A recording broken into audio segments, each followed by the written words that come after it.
Khong Hambada Shangba Masigi Khudongthiba-sing amadi Mashibu Thadoknaba Pambeising. Khong Hambada Shangba haibasi aikhoi khudingmakna mayoknakraba thawong amani. Masi marak khaktang tawbu oiragadi thoidokna nungsa thiningai oide.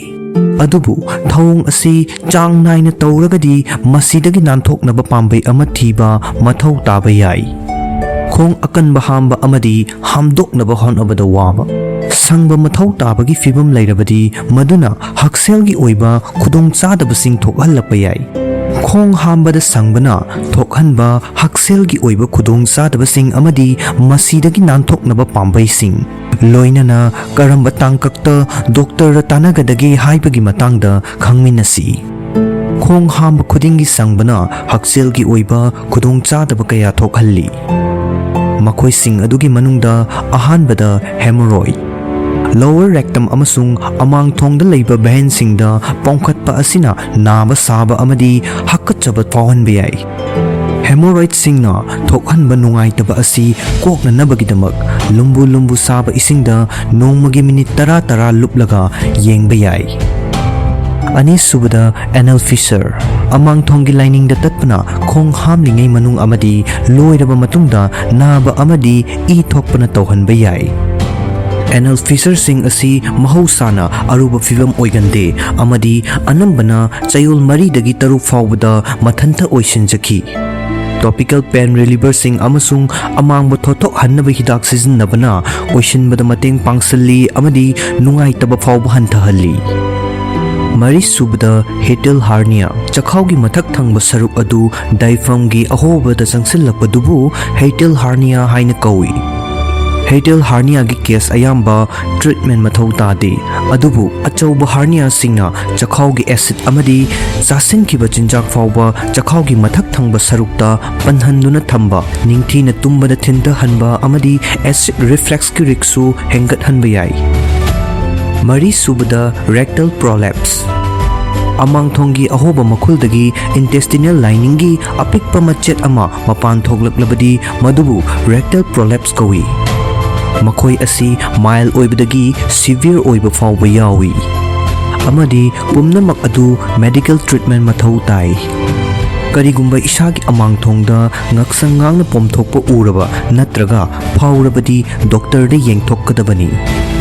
Hairiba health complications sing amadi makhoigi symptoms sing asibu yengsinba haibasidi mayoknariba khudongchadaba adugi supnadagi saruk ama khaktangni. Khudongchadaba asigi khwaidagi maru oiba wafam adu lakpa mathau tari. Madudi Khong Hambada Shangba mathau tahalakliba asi karina no haiba asini. Khong Hambada Shangba mathau taribasi karina thokhallibano. Khong hamba matamda sangdragadi yadabagi fibam lairabadi madu karigino haiba khangdoknaba doctor yengthoknaba hotnagadabani. Khudongchadaba asi thokhalliba mahausagi oiba maramsing adudi ahanbada akanba amangba. Khong akanba hamba haibasi mipung khudingmakta marakta adumak thengnaba yai. Karigumba khong hamba khudingi akanba hamlaba amadi hamnaba hotnabada waraba adu oiragadi isana chariba daita mahi manai amasung masingi saruk matik chana yaudabagi oiramba yai. Akaknaba hidak langthaksing khudam oina iron supplement sing natraga narcotics sing nasu khong akanba hamnabagi maram oibasu yai. Manga subada constipation chayol amada khong ahumlaktagi tathana hamlabadi natraga khong hamba nungaitabagi thawong chayol kaya mayokna raglabadi constipation lairamba yai. Khong hambada sangbagi thawong thokhannaba atopa maram singi manungda ahanbada irritable bowel syndrome large intestine gi disorder ama. Ani subada celiac disease gluten chabana small intestine thokhanba immune response ama. Ahum subada multiple sclerosis central nerve system gi laina ama. Mari subada Parkinson disease progressive nerve system disorder ama. Manga subada dyssynergia contraction amasung relaxation gi coordination tawba ngamdraba pelvic muscle sing. Taruk subada Crohn's disease digestive tract ki lining da tawba inflammation. Taret subada ulcerative colitis Large intestine amasung rectum gi lining da tatpa amasung inflammation tauba asina chingbasingsu yauri. Akaknaba condition amasung laina kharanasu haksang manungda yauba mahigi saruksingi khal chana thambada mateng pangba hormone singi khal kaihanduna khong hambada nungaitaba oihanba yai. Asigumba condition sing asigi manungda ahanbada hyperparathyroidism haibadi parathyroid gland hen active oiba. Ani subada hypothyroidism haibadi thyroid active oiba watpa. Ahum subada diabetics. Mari subada mironbi asina chingbasing yauri. Sangdana khong hamba karamna yahangadage. Khong hamba matamda sangbagi thawong thadoknabagidamag digestive tract masa fahanna leiba haibasi yamna maru oi. Masigidamag tawgadabasingdi ahanbada ising marang kaina thakpa. Ani subada machi oiba muscle sing suna yauba diet chaba. Ahum subada chang naina haksang sajal tauba. Mari subada khong hamba nungainaba technique sing practice tauba asina chingbasingni. Nupi singna nongmagi mahigi saruk kap chamaga taramathoi natraga chamaga taranithoi rom thakkadabani. Aduga nupa singna nongmagi kap chama yankhai mathoi natraga chama yankhai nithoi rom thakkadabani. Mahigi saruk asi ising atopa thaknaba mahi manai sing amadi chanaba chinjak asina chingbasingdagi fangi.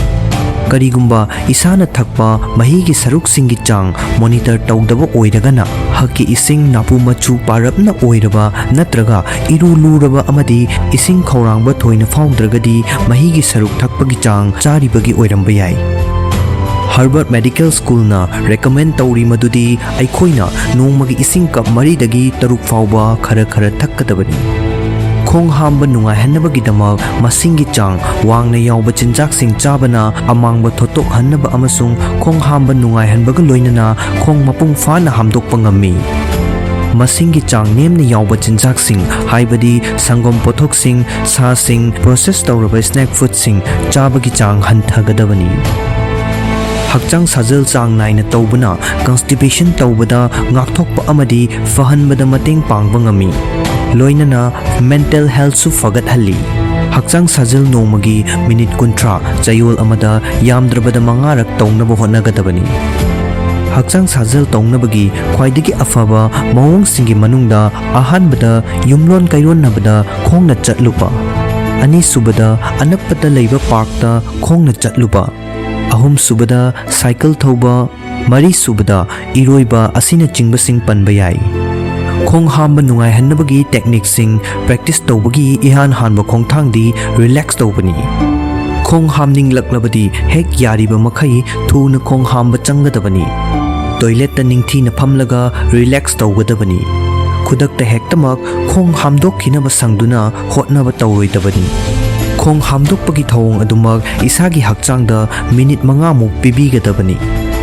Inakta panaba potlamsing khudam oina pause amasung lairik thamba haibasi ngaingamdaba amadi sangningbagi apamba adu thadoknabagi pambai amani. Karigumba ishana khong hamba khudingi sanglaba natraga numit kharani khong hamba yadrabadi doctor da yengthokadabani. Doctor da hainabagidamag atay symptoms sing lairibra haibadusu yengadabani. Khudam oina ahanbada khong hambada I yauba. Ani subada amang akanba natraga matum macha oiba. Ahum subada khong mapung fana hamdokpa ngamdre haina yauraba. Mari subada puk nungsit kaba. Manga subada puk nungaitaba. Taruk subada amang thongda nungaitaba asina chingbasing lairagadi khangzingadabani. Loinana isagi diet amasung haksang sajalgi routine gi matangdasu doctor da khanghangadabani.